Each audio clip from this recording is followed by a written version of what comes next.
வணக்கம். இன்றைய பதிவு பாத்தீங்கன்னா வாயு பிரச்சனை மற்றும் ஜீரண சக்தி அதிகப்படுத்த ஒரு எளிய பயிற்சி நம்ம பார்க்கலாம். நம்ம இந்த நிலைக்கு வந்துட்டு காலை இப்படி கொண்டு வரோம்.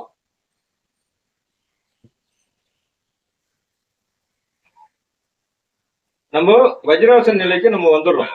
வஜ்ராசன் நிலைக்கு வந்துட்டு உங்களுடைய கை விரல்களை பாத்தீங்கன்னா, அதாவது இந்த ஸ்தானத்துல இங்க ஹோல்ட் பண்றோம்.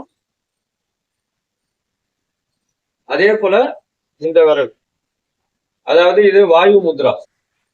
இந்த தொடையின் மேல் ஸ்தானத்துல வைத்து கண்களை மூடி ஒரு 5 நிமிடம் இந்த நிலையில நம்ம அப்படியே இருக்கலாம். வஜ்ராசனம் பாத்தீங்கன்னா நம்ம உணவு எடுத்த உடனே செய்யக்கூடிய ஒரு நிலைன்னு பார்க்கலாம்.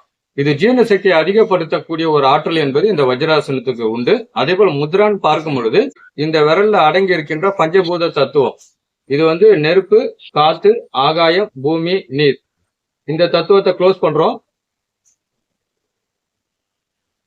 இதுதான் வாயு முத்ரா. இந்த 2 கைகளிலும் இந்த முத்ரா பயன்படுத்தி உங்களுக்கு வஜ்ராசனத்துல அமர முடிஞ்சா அமரலாம். அப்படி இல்ல சுகாசனம், இல்ல அர்த்த பத்மாசனம், இல்ல நாற்காலியில அமர்ந்து கொண்டு கூட இந்த பயிற்சி என்பது செய்து கொண்டு வரலாம்.